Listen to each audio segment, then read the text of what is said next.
Hola, ¿qué tal? ¿Cómo están? Muy buenas tardes. Bienvenidas y bienvenidos a este espacio Entre Acto, una nueva serie organizada por IntelliJuris y por Barrios Mendoza Bergmans Abogados.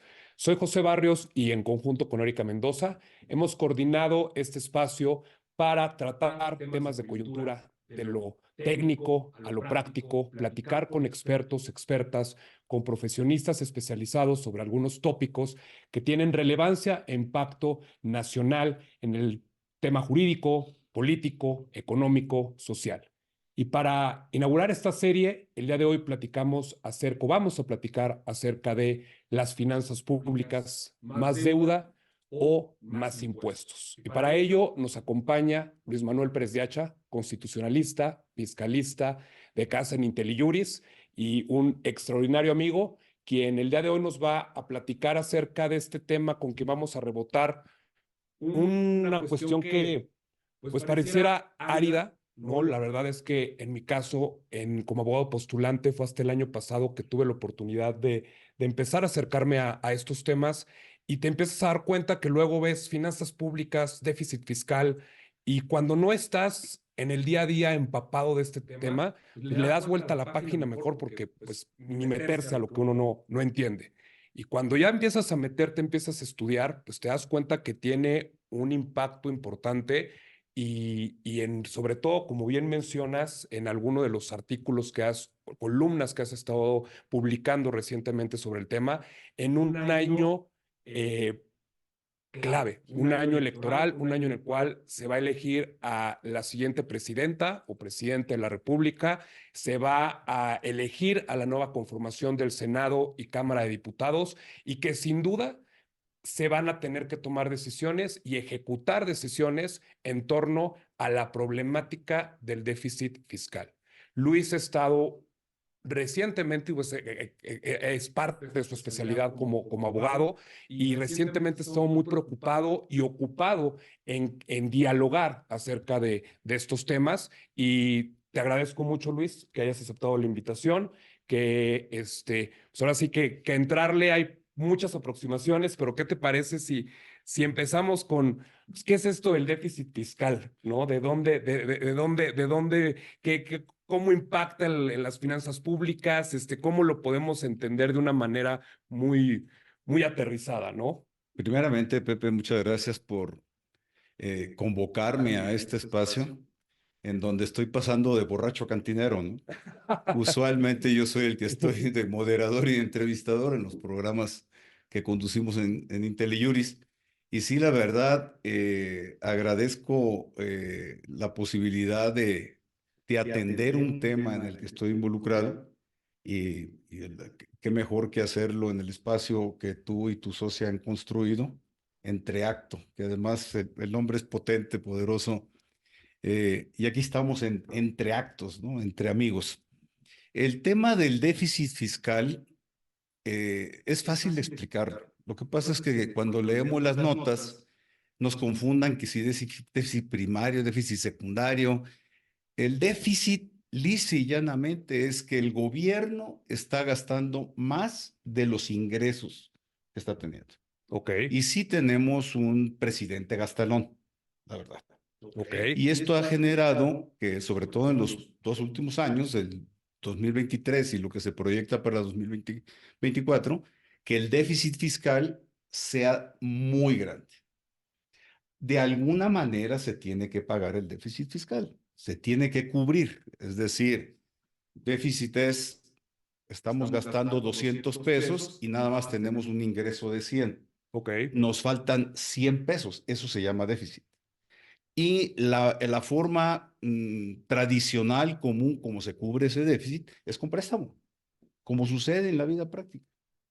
Pero el año pasado, el déficit, lo que se gastó el gobierno federal, el sector público en general, fue 1.1 billones más de lo que se tuvo de ingresos. Por lo tanto, la deuda el año pasado fue de 1.1 billón de pesos. Llega el 2024, se presenta la ley de ingresos y se presenta el presupuesto de egresos.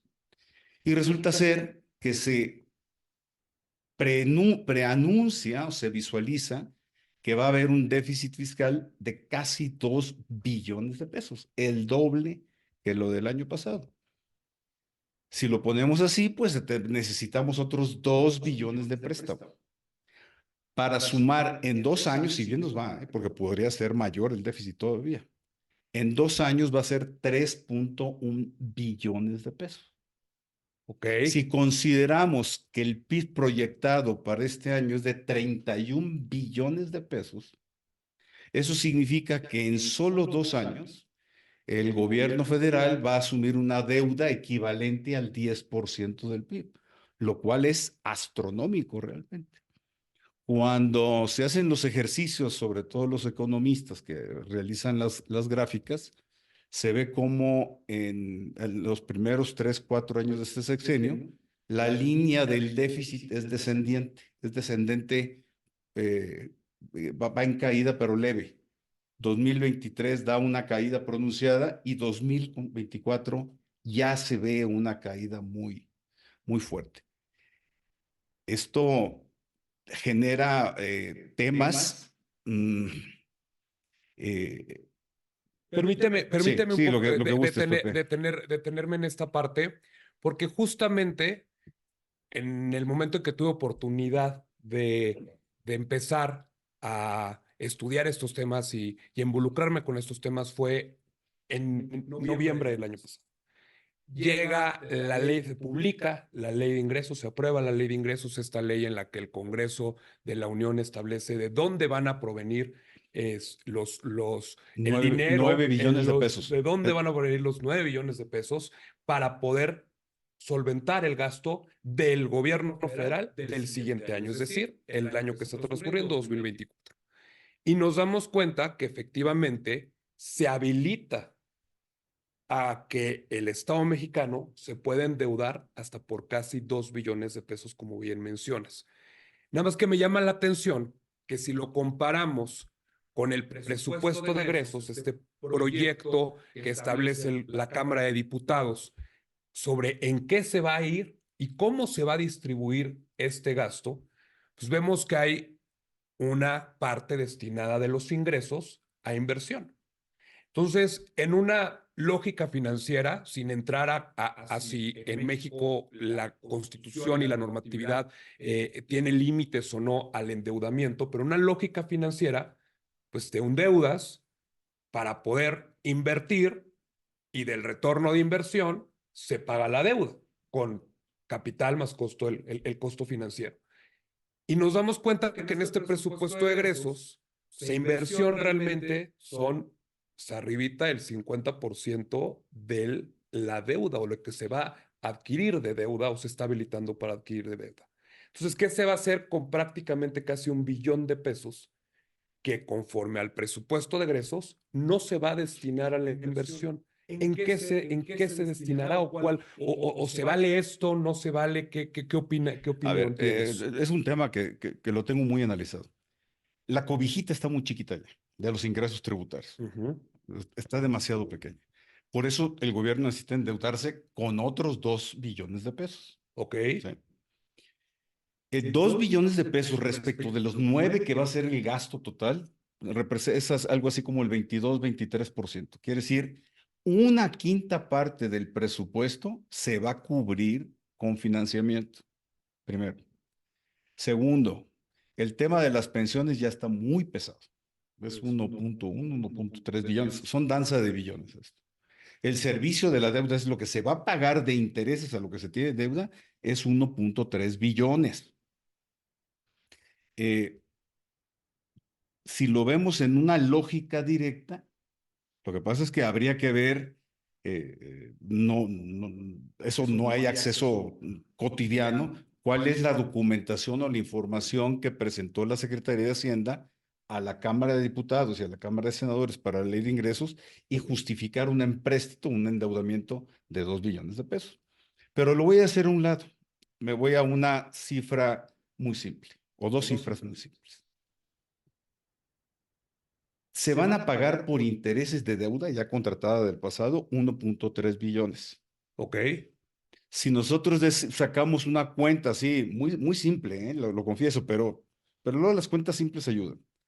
Quiere decir que de los 2 billones que se van a contratar de deuda, se van a destinar 1.3 billones a pagar intereses. Y ahorita nos vamos a ir al texto constitucional.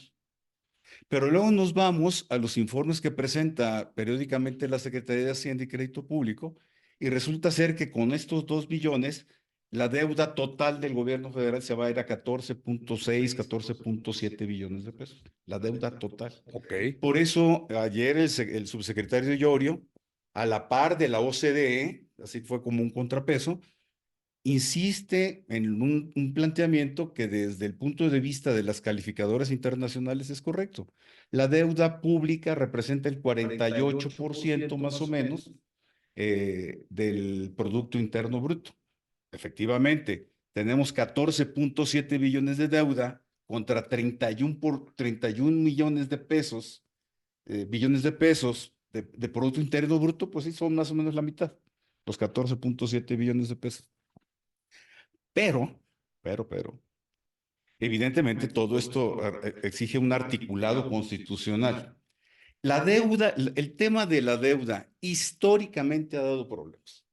Oye, Históricamente. y perdón que te interrumpa Sí. antes de pasar al texto constitucional.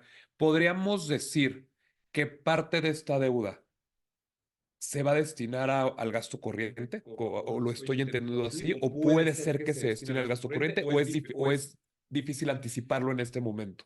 A ver, es difícil anticiparlo porque hay que ver cómo se construyó.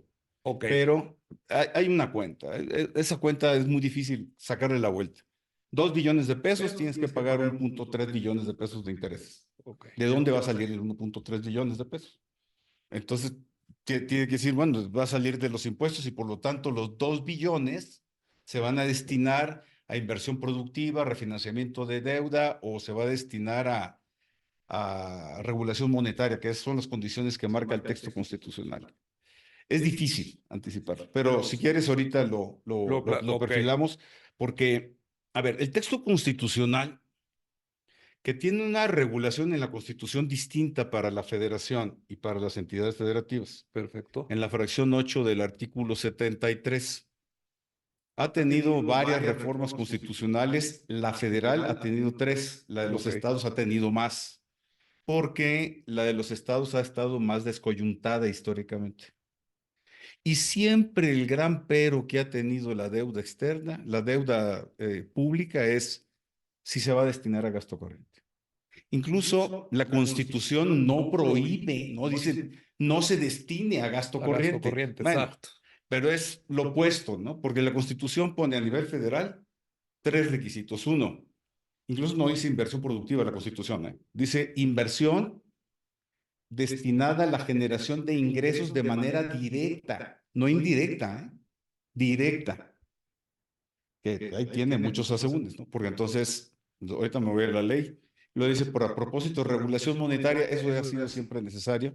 Oye, el peso se está desacomodando respecto del tipo de cambio, la regulación monetaria, oye, pues vamos a contratar deuda para estabilizar la nave. Tiene un sentido profundo. No dejemos que esto se desboque, que se vaya, como pasó en 94, 95, quienes lo vivimos, que fue muy duro. Y luego dice para operaciones de refinanciamiento y de reestructura. No dice de pago de intereses. Ok. Refinanciamiento es pago de deuda de manera anticipada. Contratas deuda para pagar deuda, siempre y cuando se logren mejores condiciones de mercado. Es decir, si tengo deuda contratada presente a tasa del 5%, vamos a poner. Bueno, los CETES están al 11%. 11.28%, ¿no? Entonces, si contrato deuda es para que me salga más barato que el 11%. Esa es la reestructura y refinanciamiento. Ahora, vámonos ya la ley de ingresos. Yo tuve oportunidad de leer la acción de inconstitucionalidad, muy interesante el planteamiento. Que presenta la Cámara, la minoría parlamentaria de la Cámara de Senadores ante la Suprema Corte para combatir este artículo El artículo 2 de esta 2 que ley. autoriza, exactamente. Ok, Gracias perfecto. por la precisión. Impugnan. Está muy interesante el planteamiento, muy bien estructurado en la lógica, en la construcción de los argumentos. Primero, es la primera vez que se impugna la ley de ingresos como tal. Y segundo, de que yo tenga conocimiento histórico, es la primera vez que el endeudamiento se pone en suerte ante la Suprema Corte de Justicia de la Nación, Claro. ¿no? Es un paso inusitado. El endeudamiento federal. El endeudamiento federal. Inusitado, intrépido por las implicaciones que vamos a comentar en unos momentos, pero sí yo creo que fue muy pertinente y oportuno el que se haya hecho. Es decir, el tema de la deuda pública es tema y hay que ponerlo en la mesa de la discusión mediática, social, de finanzas públicas, de económicas, macroeconómicas, de calificadoras internacionales, todo, pero también hay que ponerlo en la discusión constitucional, porque es el punto de partida. Bueno, y este foro es jurídico.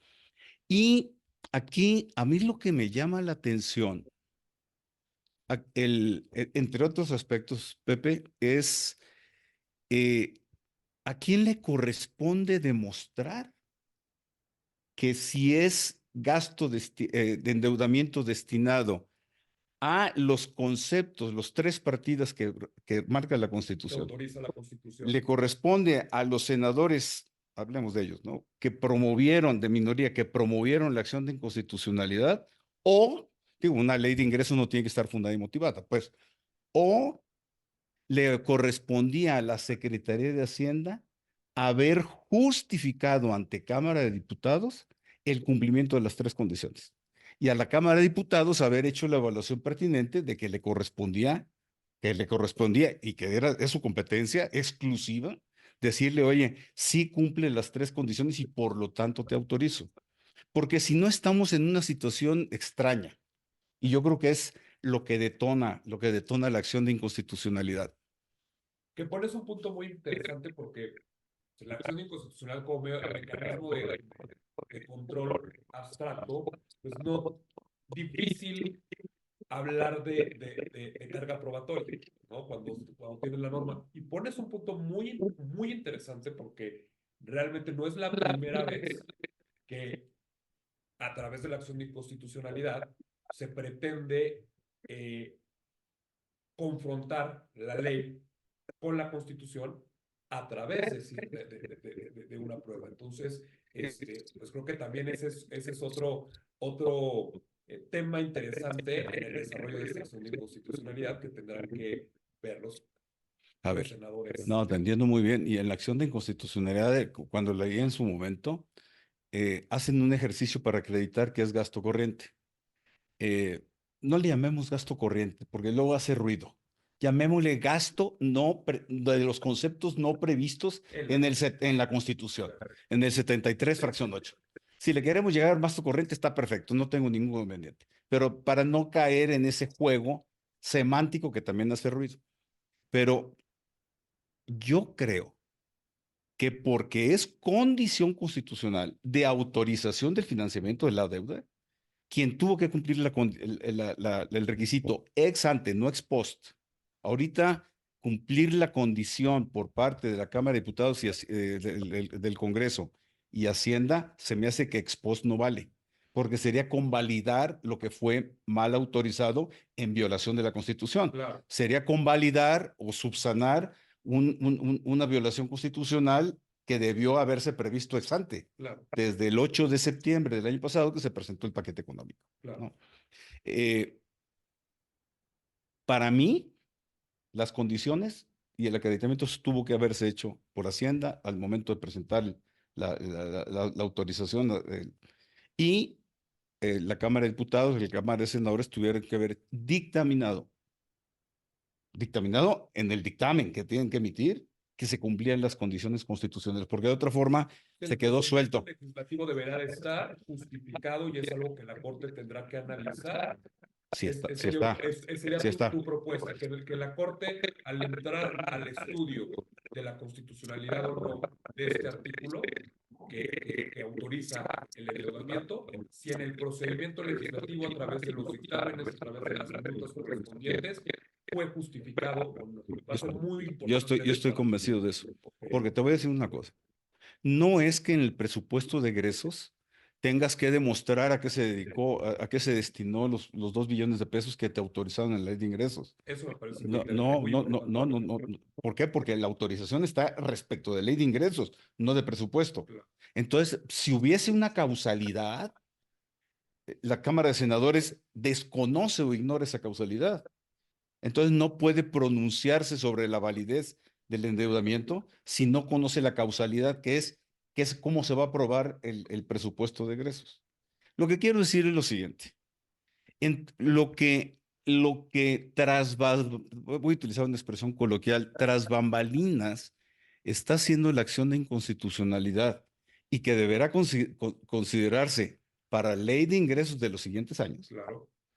es que o se publica un anexo o se emite un dictamen específico por las cámaras de senadores y diputados en donde se diga de estos 2 billones de pesos, 1 billón de pesos se va a destinar a refinanciamiento. Refinanciamiento entendido en el concepto de las leyes secundarias, porque la Constitución no lo define, ni la reestructura lo define. Sí dice mejores condiciones de mercado, o sea, tiene que estar más baratito, pues. Claro.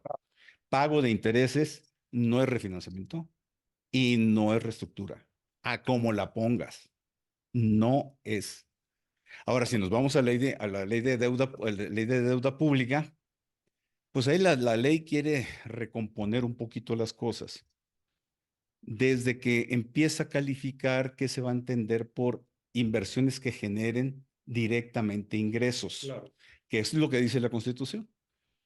Y lo que dice la ley de deuda pública, cuando se percataron de directamente ingresos, pues yo creo que serían muy poquitas cosas, lo que genera directamente ingresos.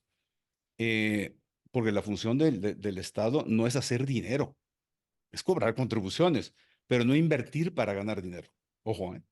Entonces se van a inversiones productivas, el concepto de inversiones productivas, que así estaba para los estados antes de la reforma del 2015. Así estaba, inversiones productivas. Me voy a salir un poquito. Ya las condiciones de la deuda de los estados, de las entidades federativas y municipios, no utiliza ningún concepto. Dice lo que señale, no dice inversiones productivas y reestructura, nada. Lo que señale la ley de la materia, la ley de disciplina financiera para entidades federativas. Entonces, realmente la ley de deuda pública, pues se movió del texto constitucional. Entonces, sí tenemos ahí, para bien se movió, ¿eh? Pero tampoco define qué son inversiones productivas. Curiosamente, donde se definen inversiones productivas es en la ley de disciplina financiera de entidades federativas. Y ahí sí dice claramente que sean de beneficio social, inversión en activos, remodelación de activos que no tengan un propósito comercial. Y que constitucionalmente son otras reglas. O Son, parecen son, tener son otras otras reglas, reglas. son otras reglas. Que Qué además, muy interesante está, interesante. ¿verdad? Muy interesante. Sí, muy interesante. Recuerdo Ahora, porque esta. de esto, si falla esto, pagamos nosotros, ¿eh? Es que a eso voy. No, no, no, eso no hay duda. A eso voy porque recuerdo que la motivación de toda esa reforma constitucional de 2015, y que será a la luz de la cual tendrá que la Suprema Corte resolver esta acción de inconstitucionalidad, también reforma el artículo 25 respecto de la responsabilidad del Estado de el actuar siempre y velar por la estabilidad de las finanzas. Entonces, una obligación que no se encontraba hasta 2015 en la Constitución. Entonces, este párrafo que se incluye y que hasta el día de hoy no ha sido materia de interpretación y de que se establezca un estándar respecto a su alcance por parte de la Suprema Corte, va a ser en la oportunidad para darle contenido. Ahora, hay una situación real. No le quiero llamar metaconstitucional porque la Constitución perfectamente delimita y determina los alcances que tiene que tener el endeudamiento. Es decir, no te andes endeudando por endeudar. Ok. Que estos 2 billones de pesos ya suenan un poquito así y que entramos en lo que es ya una caída. El tema es cómo vamos a parar la caída para el próximo año. Antes del cómo me gustaría entrar A ver, a cómo impacta. O sea, cómo nos impacta a ti, a mí, a las empresas, a la ciudadanía en general, cómo nos impacta este déficit fiscal, esta parte de que el Estado no le esté alcanzando, cómo es que nos impacta a nosotros.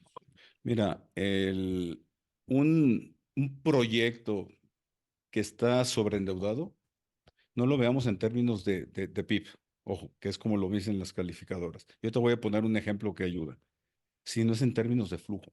Ok. Si nosotros este año vamos a pagar 1.3 billones de pesos de flujo para el pago de intereses, pues quiere decir que de la bolsa del gobierno federal está saliendo 1.3 billones de pesos y está contratando más deuda. Vamos a poner un ejemplo muy ranchero, casero. Haz de cuenta que yo agarro una tarjeta de crédito de un cajero para pagar la tarjeta de crédito en otro cajero. Entonces es un fenómeno revolviente, creciente, perverso, en donde el gobierno federal va a necesitar más deuda para pagar más intereses. Entonces la caja se seca. Y si la caja se seca, entonces ya no va a alcanzar para pensiones, pues por eso estamos con 2 billones de pesos. No alcanza para pensiones, para seguridad, para educación, para infraestructura, para medio ambiente, para participación de estados y municipios, para aportaciones a estados y municipios, seguridad pública. Es decir, empieza a haber tropiezos financieros. Lo que pasa a nivel personal, si empezamos a tropezarnos financieramente, pues dejamos de cumplir las obligaciones básicas que tenemos. Ahorita pues sí estamos saliendo con lo mínimo, pero tenemos gasto inercial. Tren Maya y Dos Bocas es gasto inercial. No es decir, vamos a bajar el switch y se acabó el gasto. Sí, claro. El hoyo negro de Pemex, CFE. CFE, el tema de las pensiones, que es el 20% está destinado a pensiones, ¿no? Del presupuesto de los nueve billones, es mucho dinero. Entonces, en un momento determinado, ya lo hemos padecido. A mí me tocó la crisis del 82, una microcrisis del 87, la macrocrisis del 94-95. O sea, No es menor. no es menor. Tampoco quiero convertirme en una expresión que se utilizó en mis tiempos, que era agorero del desastre, pero sí tenemos que hacer algo para frenar este sobreendeudamiento. Y yo creo que por eso la valía de la acción de inconstitucionalidad y de este foro, por supuesto. Oye, Luis, y pareciera platicados de tenemos una administración muy gastadora. Hay otros factores que Un presidente, dije, un presidente muy gastalón. un presidente muy gastador. Algunos otros factores que ya mencionabas que no vienen de este sexenio, sino que vienen de Pemex, mucho más atrás. pensiones, Pemex, pensiones, CFE, la misma deuda. la misma deuda, el propio costo de la deuda.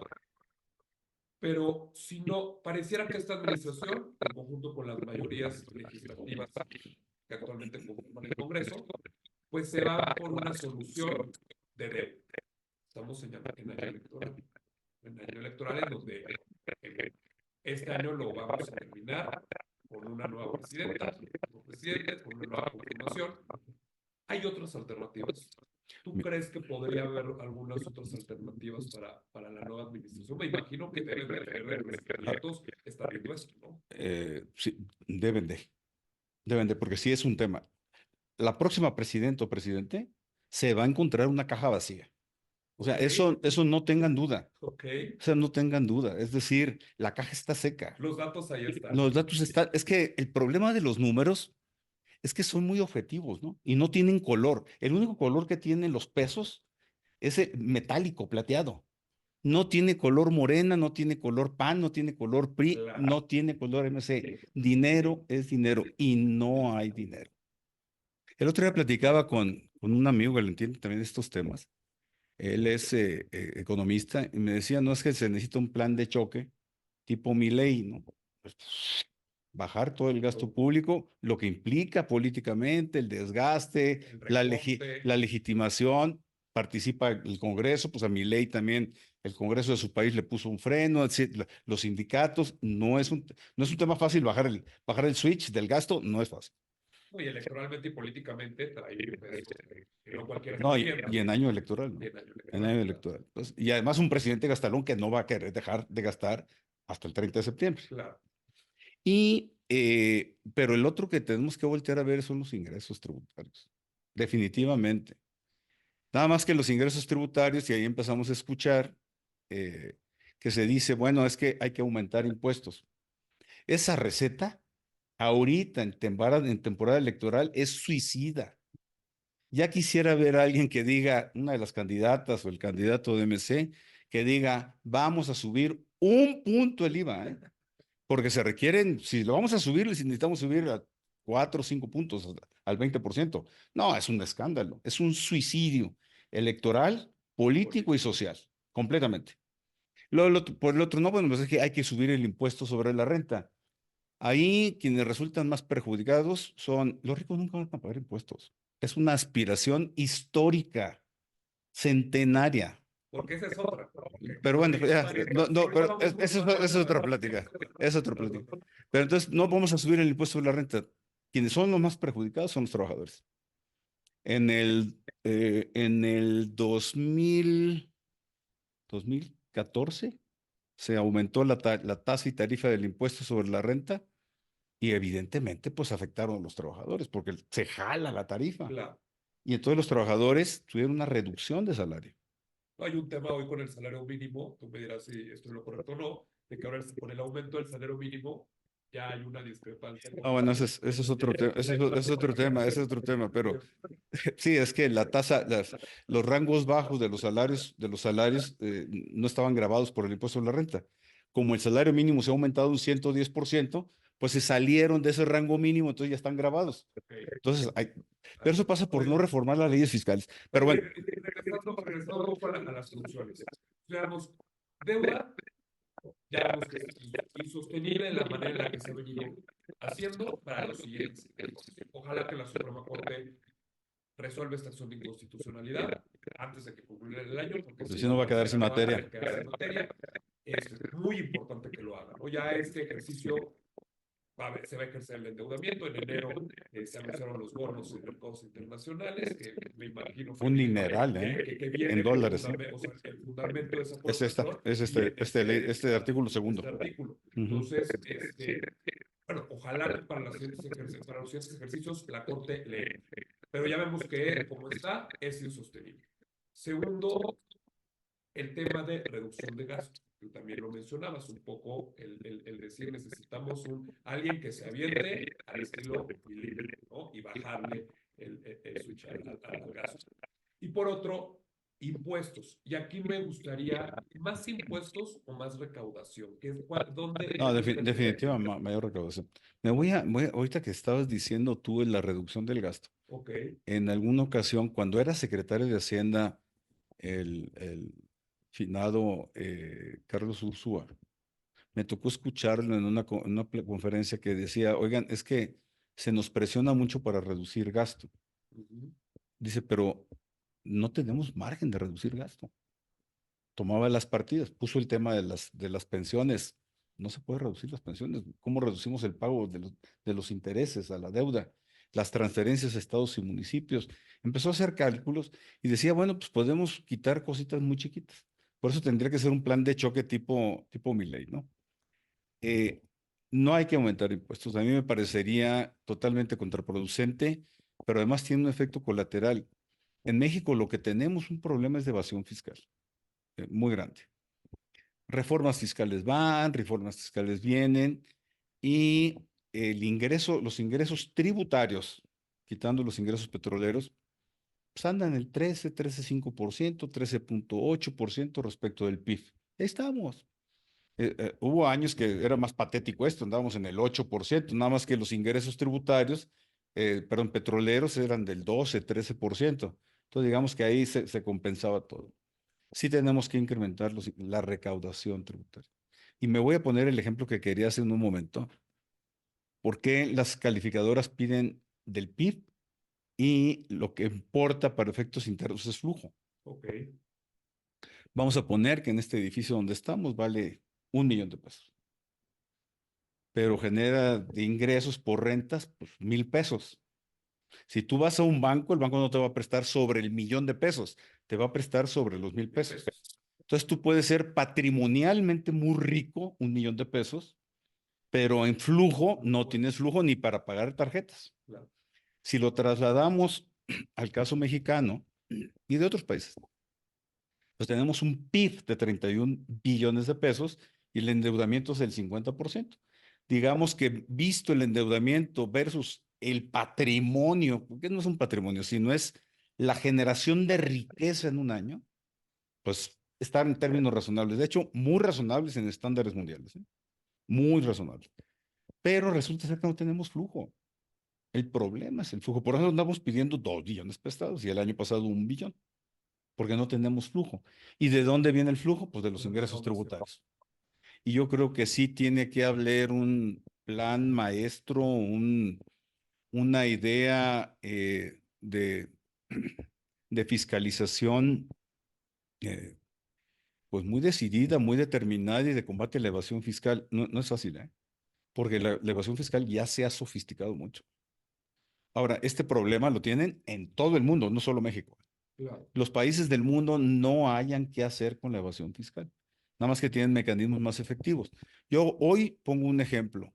El gobierno de Estados Unidos, el año pasado autorizaron un presupuesto de 80 billones de dólares al IRS, el equivalente del SAT mexicano, 80 billones de dólares a 10 años, 8 billones de dólares en promedio anual para la modernización del IRS. Bajo una lógica muy simple, ya no le podemos seguir el paso a los contribuyentes, deja tú evasores. No le podemos seguir el paso. Está demasiado dinámico el mundo para seguirles el paso. Entonces le vamos a invertir. Y aquí lo que hemos hecho es desinvertir en activos, desinvertir en tecnología y desinvertir, es peor eso, en recursos humanos. Yo creo que el SAT, así voluntariosamente, que va a sacar un garrote y nos va a sacar más dinero, pues habrá algunos que todavía nos siga dando, pero los verdaderos evasores no. Entonces yo creo que el tema se llama aumentar la recaudación, pero tampoco puede ser espectacular. Oye, en el Entonces, aumento fíjate, de... fíjate nada más, así haciendo un cálculo, para parar la caída de la que estoy hablando, las calificadoras internacionales, el déficit para este año equivale al 5% del PIB, más o menos. Casi el 5. Las calificadoras internacionales le están pidiendo a México que para el siguiente año sea del 3.5%. O sea, o le frenan al gasto o le suben al ingreso para efectos de calificación de deuda, porque además acordémonos, si nos bajan la calificación de deuda, en automático pagamos más intereses. Es una lógica Claro. contractual, ¿no? Entonces, vamos a necesitar más de 1.3 billones para pagar intereses. Entonces, pues se va a volver una bola de nieve. Pues, está Oye, muy dramatizado, pero realmente lo que tenemos que prestar atención es, tenemos un problema. claro. Bueno, vino la OCDE. La OCDE le entró por un ladito ayer, antier, que estuvo aquí en México, ¿no? Haciendo las declaraciones respecto a México. Pues le dicen, oigan, pues tienes que recaudar más. Nada más que la receta fácil es aumentar impuestos. Oye, recaudar más, hablando de la recaudación, no del aumento de impuestos, sino de combatir la evasión fiscal. Para combatir la evasión fiscal, parecía que es insuficiente los mecanismos que se han utilizado hasta ahora. Eh, Hace un par de años se intentó una reforma penal fiscal, en la que incluso todavía está en la mesa de la Suprema Corte el tema de prisión preventiva oficiosa, si los delitos fiscales ameritan prisión preventiva oficiosa. No me quiero meter tanto ese, porque no Ese sería es largo, otro tema. otro tema, pero sin meterme a eso es, ¿dónde está la columna vertebral del problema de la recaudación y viendo la evasión fiscal? Hay una falta de decisión de gobierno, es un tema de política de Estado, es un tema donde, ¿qué podría impulsar a que estructuralmente, porque me suena que es un tema estructural y no solamente de una decisión del gobierno, me suena que pareciera que hay un tema estructural? ¿Dónde tú alcanzas a ver que podría impulsarse esto para una nueva administración y una nueva conformación de un Congreso? A ver, interesante y compleja la respuesta. Interesante la pregunta y de respuesta compleja. Vámonos por lo que es más sencillo. El presidente López Obrador cumplió su promesa de no subir impuestos, lo Claro, cual sí. está perfecto. La candidata de Morena, la doctora Sheinbaum, anunció que tampoco iba a haber. Reforma fiscal. Reforma fiscal. Reforma fiscal. Que ahí hay que diferenciar. Si llama reforma fiscal a no subir impuestos, está perfecto. Está perfecto. No necesitamos aumento de impuestos. Necesitamos hacer que paguen los que tienen que pagar. Claro. Pero el presidente López Obrador, pues ya vamos a entrar al tercer año sin reformas fiscales. Nosotros como abogados y quienes nos escuchan, las leyes, todas las leyes, por naturaleza propia van rezagadas respecto de la realidad eh, comercial, de negocios, empresarial, social, todas esas dinámicas, las leyes van retrasadas. Entonces el legislador va regulando los fenómenos a toro pasado, ¿no? Claro. Pero las leyes fiscales requieren ser más dinámicas en su actualización. Entonces resulta que tenemos 3 años y te vamos a pasar 3 años sin reformar las leyes y pues empieza a quedar como queso gruyere las leyes. Claro. Entonces, pues se van perdiendo potencias en la recaudación porque hay un mundo de profesionistas muy inteligentes, muy creativos, que no evaden impuestos, no evaden impuestos, pero sí ven la rendija, bueno, pues ahí se va.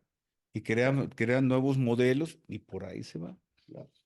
Eso es uno. Dos, sí, en lo que corresponde a las facultades del SAT, fíjate nada más la paradoja que voy a decir, pero pues hay que decirlo. Las leyes fiscales necesitan darle más dientes a la autoridad, fíjate. Y vas a decir, tú espérame tantito. Sí, porque a nosotros es el que nos dan duro, porque ya nos tienen cautivos. Pero se necesitan más dientes, no para que se cometan atropellos contra nosotros, sino para que se persiga eficientemente esas prácticas que se están diluyendo. Por ejemplo, el tema de las factureras. Hay un artículo 69B, ya está, voy a utilizar una expresión inadecuada para las leyes, está desmodada. El artículo 69B ya no da, Ya no alcanza ya para no las alcanza. estructuras que... No, ya no alcanza, no ya no alcanza. De hecho, pues tiene problemas donde dice, es que yo no la puedo aplicar a las nomineras, ¿no? Claro. Entonces dices tú, pues refórmenla. No, no, porque el presidente dijo que no hay reforma fiscal. Ya van 3 años. Por eso estamos viendo las listas del SAT, del 69B. Este año pasado publicaron 12, creo. Este año van en 50 y tantas, el antepasado publicaron 75, nada respecto de lo que es el mundo de las Ya se factureras. empieza a No, pues ya. visualizar que...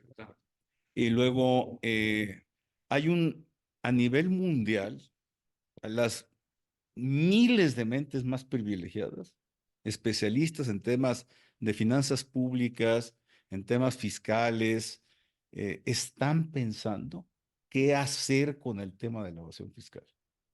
México no está incorporado a esas dinámicas. Estamos fuera de esas dinámicas.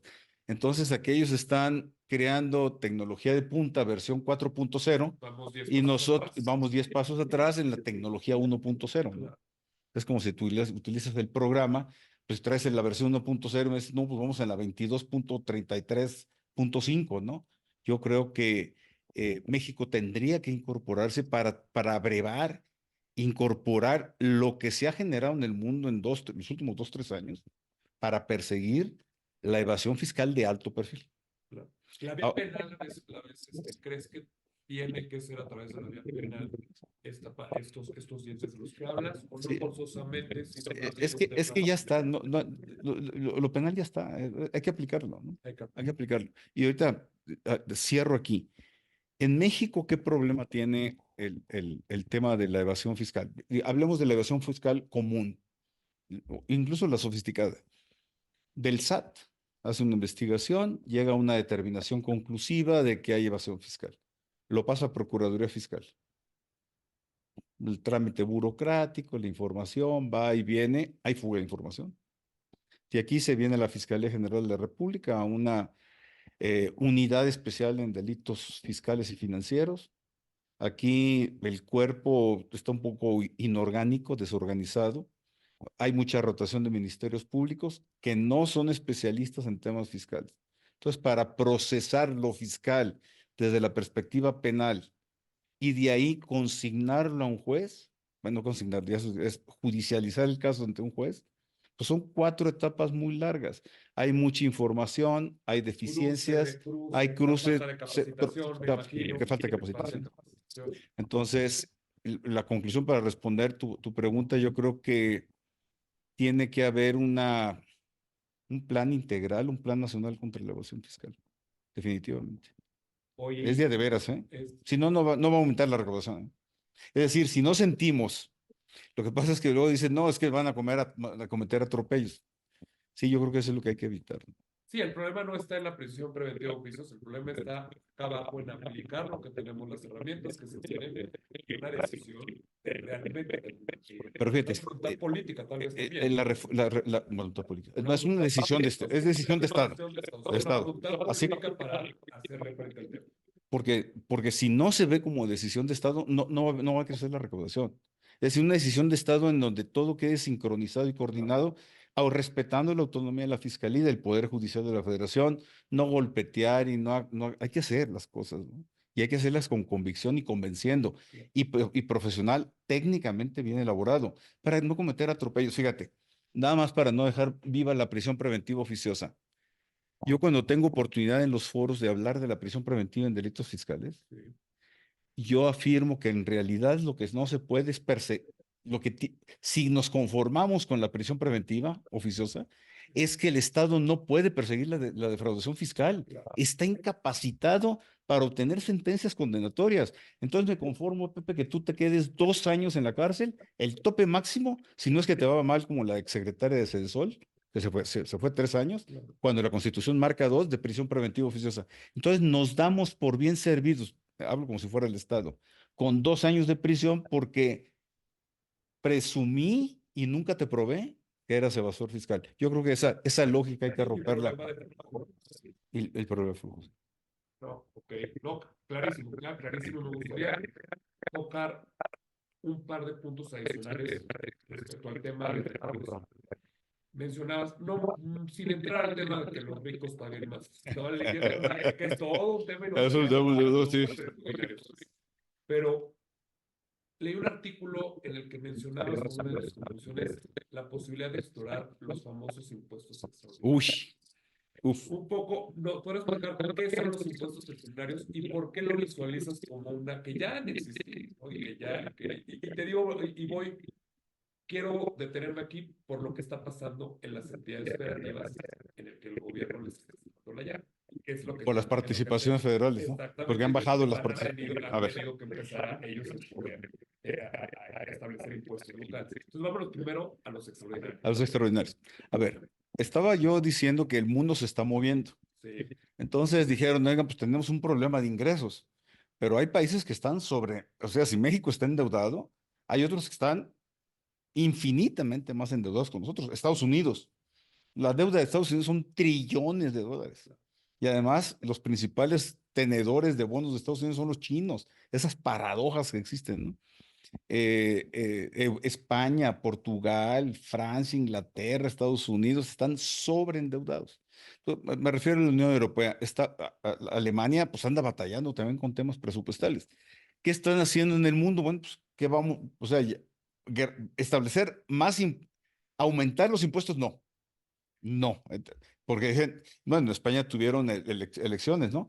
Y los partidos pusieron en su plataforma electoral si iban a aumentar impuestos o si no, que yo creo que es lo que tenemos que pedir en México. Pon en tu plataforma electoral MC, Xochitl Gálvez, sí, y lo vas a subir. si vas a ver, es propuesta tuya, Y subirlo, el las decir tasas sí o no, son las tasas, principalmente el impuesto sobre la renta y el y, IVA. y el IVA, El ¿no? IVA. O sea, principalmente estos dos.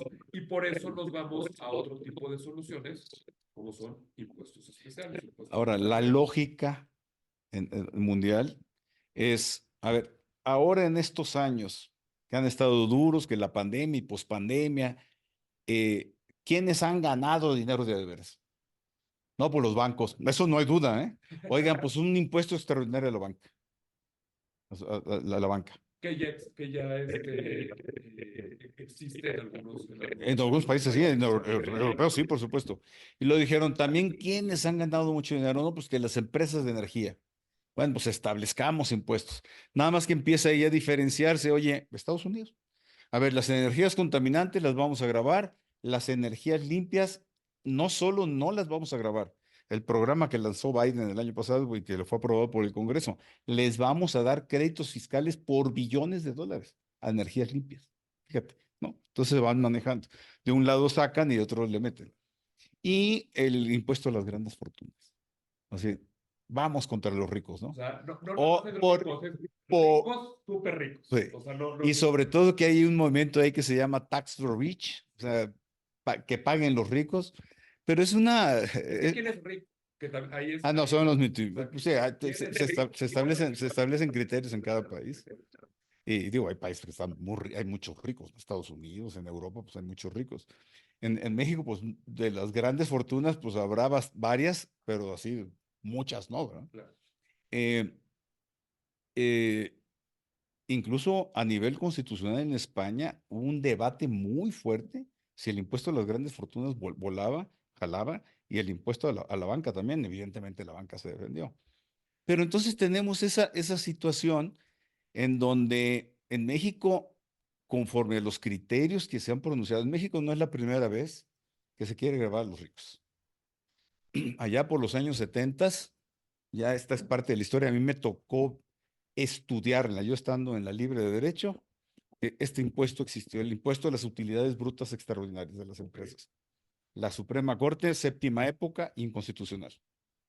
Luego, en los años 80, hubo una intención de establecer, se me escapa un poquito la precisión de los años, una tasa adicional del impuesto sobre la renta a los deciles altos de mayores ingresos. Es decir, estaba la tarifa del impuesto sobre la renta y del lado derecho aparecía un plus. Es decir, Pepe va a pagar desde la tarifa que le corresponde un 3% más, Luis, como está más arribita, un 5%, fulano, Erika va a pagar un 10% más. Y la Corte la declaró inconstitucional. A ver, ¿a qué voy? ¿A qué voy? Que en México sí tendría que haber un diseño estratégico y muy bien cuidado desde el punto de vista constitucional para que impuestos extraordinarios, de la palabra misma extraordinarios, hace ruido, los impuestos extraordinarios tengan cabida constitucional. Yo lo que sí sostengo es que quizá sea tiempo de revalorar el impuesto al activo de las empresas. Bueno, que se llamó impuesto al activo, que fue un impuesto de control que implicó una buena traba que se metió en México, se derogó hace algunos años, ya se abrogó, y quizá esa pudiera ser una alternativa. Pero definitivamente el pensar en incrementar la recaudación es para disminuir el endeudamiento, Pepe. Es decir, hacer el freno del que estábamos hablando. Insisto, me regreso a un comentario previo, que las calificadoras nos están poniendo a México como condición bajar el déficit al 3.5 del PIB y luego todavía bajarlo más a un 2%. Entonces, el reto que tiene el gobierno federal, la próxima administración, es brutal. Ojo, y no es solo de la presidente o presidenta, también es del Congreso, porque muchas de estas decisiones pasan por Congreso, ¿eh? Bueno, la deuda. Sí. Y el destino. Y el destino. Sí, el destino de la deuda.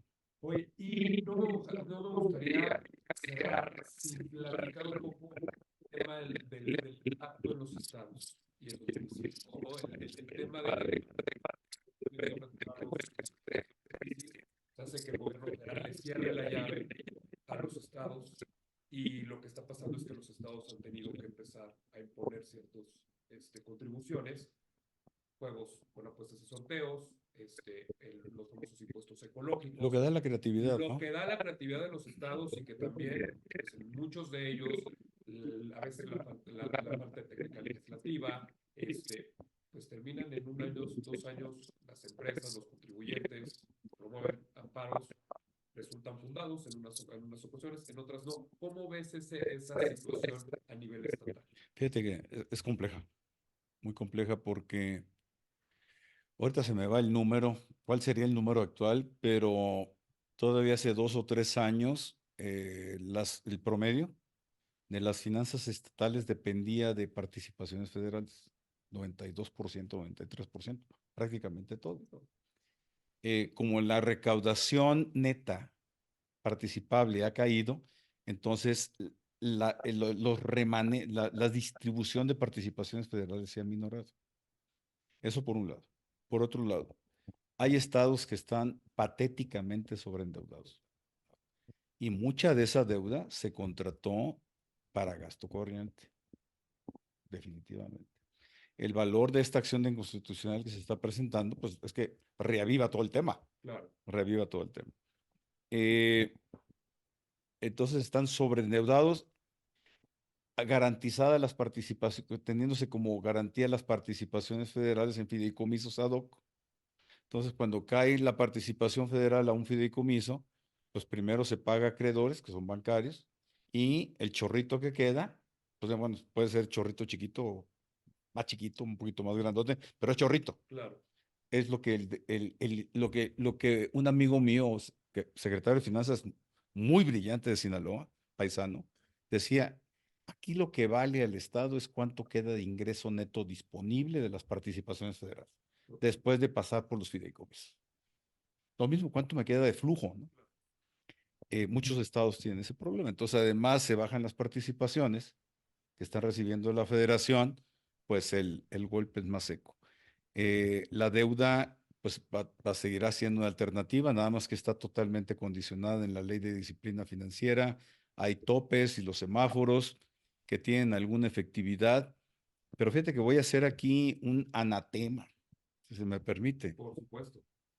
Si el gobierno federal va a pagar 1.3 billones de pesos a través de más deuda o de ingresos tributarios, no, ya no me regreso a la discusión, y las entidades federativas están pagando intereses sobre la deuda contratada a banca mexicana, porque ellos no pueden contratar empréstitos extranjeros, pues realmente para quien está trabajando el SAT es para el sistema financiero.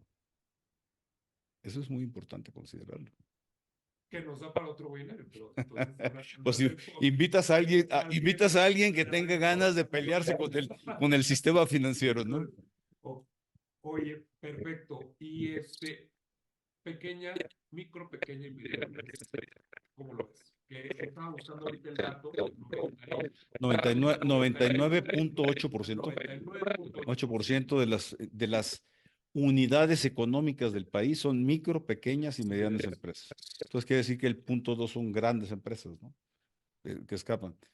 A ver, aquí lo que tenemos es una pulverización de diversos aspectos que complica el trabajo de fiscalización del SAT.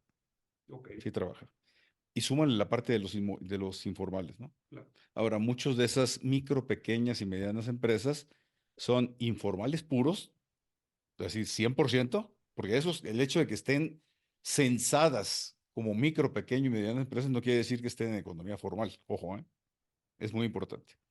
Y por otro lado, algunas de ellas hacen trabajo formal e informal híbrido, ¿no?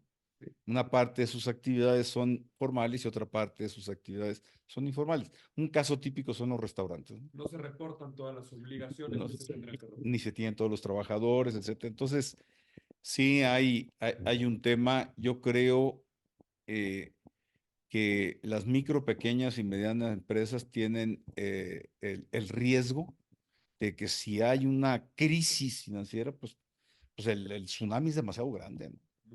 Y lo que queremos evitar, quienes ya lo vivimos, sobre todo yo en 94, 95, es a toda costa que no se vuelva a presentar esto. No, si se toman las provisiones adecuadas, por supuesto que se sale.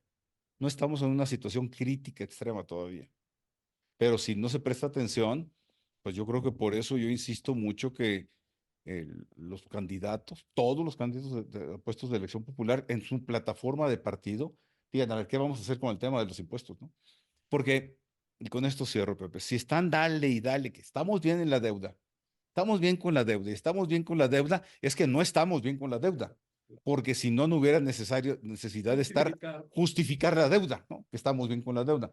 Y luego viene la OCDE en un tono muy mesurado, diciendo, oigan, pues tienen que incrementar la recaudación, porque no se pueden seguir endeudando. Y luego están las calificadoras internacionales diciendo, oigan, no solo paren el déficit, sino bájenlo. Explicación no pedida. Acusación manifiesta. Totalmente.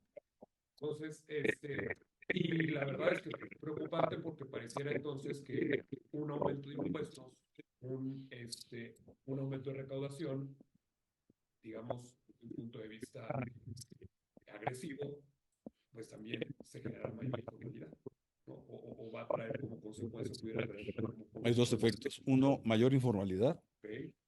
Sí, porque hay que escapar de esos costos. Claro. Las micro, pequeñas y medianas empresas tienen un grado de vulnerabilidad alto, entonces el costo fiscal es muy significativo.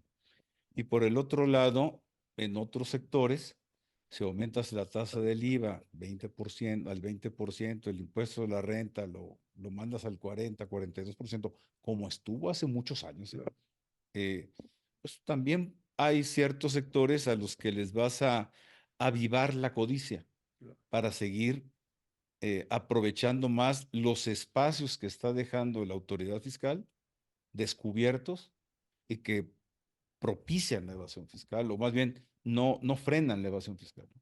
Luis, pues muchísimas gracias. Ahora sí que se nos fue el tiempo rapidísimo, pero muy interesante. Mañana empiezan campañas. Mañana empiezan campañas. Mañana empiezan campañas, entonces un reto va a ser tener la intuición porque me parece que es un tema que para campaña, pues destaparse sobre las decisiones que efectivamente cada uno de los candidatos tomaría, ya sea a presidencia, a Congreso, pues va a ser difícil, ¿no? O se visualiza difícil que realmente se destape un proyecto real para combatir el déficit fiscal. Entonces vamos a tener que ser muy los ciudadanos preguntones, seguir dialogando e intuitivos con cada proyecto. Pues encantado de haber estado aquí contigo en el programa de ustedes. Y me gustaría siempre ser el entrevistado, pero otro día estaré en tu mesa.